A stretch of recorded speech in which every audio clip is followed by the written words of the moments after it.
Sanibonani balandeli emakhaya, uMakhosi umdlalo osele ngikhuluma naye.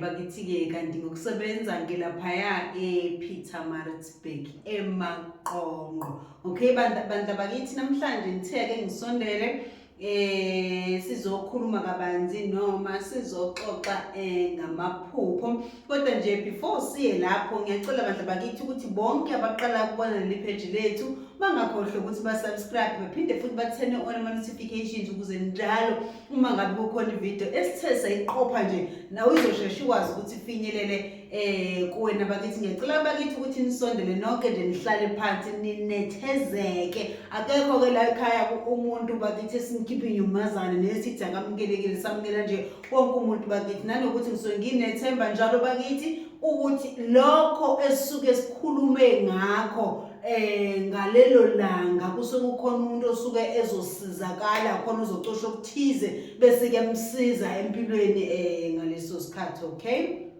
namhlanje bakithi sizokhuluma ngamaphupho. Amaphupho esizokhuluma ngawo noma esizowahlaziya, sizokhuluma ngamaphupho okuphupha amafruthi, amaphupho okuphupha izithelo. Ilapho nje indaba bakithi la soqala khona-ke engingakusho ngokuphupha amafruthi noma sithi ukuphupha izithelo kuyinto enhle kakhulu, ngoba phela wena usuke uphupha into ethelile, angithi yabona. So lelo phupho sike sithi noma sithi leyo nto uma ngabe uyithongile kusuke kuyinto enhle, kusuke kukhona inhlanhla esuke isondela kuwena, noma sikubeke ngendlela yokuthi khona okuhle okusuke kuzoza endleleni yakho, noma sikubeke ngendlela yokuthi bakithi khona noma sithi entweni noma kulokho osuke ukwenza ngaleso sikhathi khona ukuzuza wena ozokuzuza, noma usuke uzohlomula okuthize kodwa okuhle okusuke kuzokujabulisa, angithi yabona bakithi. So nje iphupho lokuphupha izithelo, iphupho lokuphupha amafruthi into enhle leyo, ngoba kusuke kukhulunywa ngento ethelile bakithi. Okay, kwesinye isikhathi-ke kuyenzeka uthola ukuthi uzowaphupha amafruthi noma uzoziphupha izithelo, kodwa bese uthola ukuthi kahle kahle kubika isisu ekhaya, angithi yabona. Kungenzeka ukuthi kubika isisu ekhaya noma kungasekho ekhaya, kodwa kumuntu osuke usondelene naye, angithi yabona, kubantu osuke usondelene nabo kusuke kukhona umuntu osuke ezithwele ngaleso sikhathi. Kanti-ke futhi singakubalekela ukuthi kuyenzeka uziphuphe izithelo kanti wena qobo, kwesinye isikhathi kuyakwenza lokhu, kanti wena qobo osuke uzithwele ngaleso sikhathi-ke bakithi. Okay, nanokuthi-ke bakithi indlela enye engingayibeka ngayo ukuthi ukuphupha izithelo kusuke sikubeka noma nangendlela yokuthi abantu abadala kusuke kuyiyona ndlela abasuke bona bekuvezela ngayo wena ukuthi cha sekuyisikhathi sokuthi uhlomule mhlambe kokwenzayo, angithi yabona, noma uzuze entweni osuke uyenza ngaleso sikhathi, kodwa indlela abantu abadala abasole ukukhombisa ngayo ukuthi cha khona okuhle esikusondezayo kuwena ngaleso sikhathi, okusho ukuthi ulindele.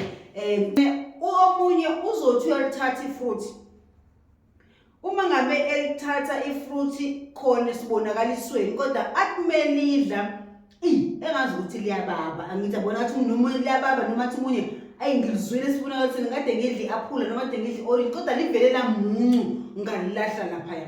So lelo phupho akusilona iphupho esingasho ukuthi singathi iphupho elihle, cha alilihle lelo phupho. Uma ngabe lizothi alidli ifruthi bese liyababa, alilihle, ngoba lisho ukujabha, ukuthi wena khona into ezokujabhisa empilweni ngaleso sikhathi ezayo, noma khona lapho kungezohamba kahle khona njengoba livele lababa noma lavele lamuncu kwawena, kungenzeka ukuthi khona ungathandeki okuzoba khona kuwena, uzoba nyamanambana ngisho mhlambe kwabanye abantu, angithi yabona. Usuke utshengiswa nje ngaleso sikhathi uma ngabe ilokhuza yakho ifruit lakho noma isithelo sakho, cha hayi bandla asidlekanga, sivele sababa noma sivele samuncu, uthi uyasidla. So kusokukhomba ukuthi kukhona ongekuhle okusuke kuzosondela ngaleso sikhathi kuwena, noma okusuke kuzokwenzeka kuwena ngaleso sikhathi. Kufana nanokuthi kwesinye isikhathi noma ngathi kuthiwa alisababiki, uthi uyalithatha mothi uyalivula ulibone ukuthi hawu belibonile